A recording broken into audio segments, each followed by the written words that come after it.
Danas pravimo oblande, one što su bile na svakoj slavi, svadbi i krštenju, a boga mi kad se ništa nije desilo. Jednostavne su, slatke i ne stanu dok kažeš ima li još. Ako ste kao ja pa pojedete pola fila dok ga kuvate, nemojte brinuti, svi to radimo, a one se prave ovako.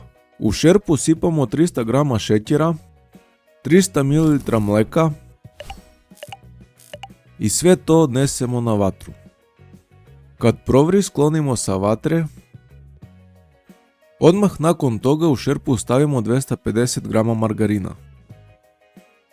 200 grama čokolade za kuvanje i mešamo dok se ne sjedini.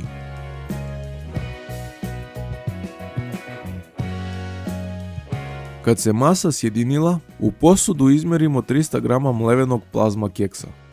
Zatim sipamo skuvane sastojke, promešamo da se sve sjedini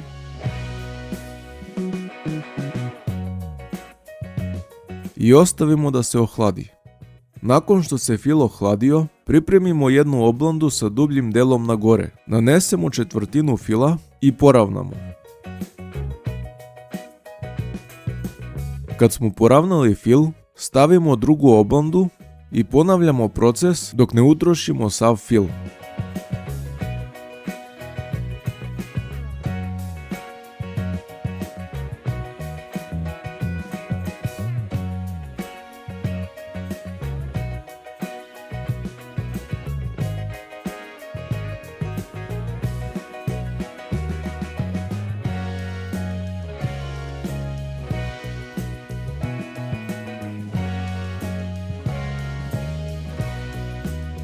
Kad smo završili sa mazanjem, oblandu pritisnemo nečim i stavimo u frižider da se hladi. To je to, naša oblanda je gotova. Ako ste uživali, lajkujte i subscribeujte, a mi se vidimo narednog puta.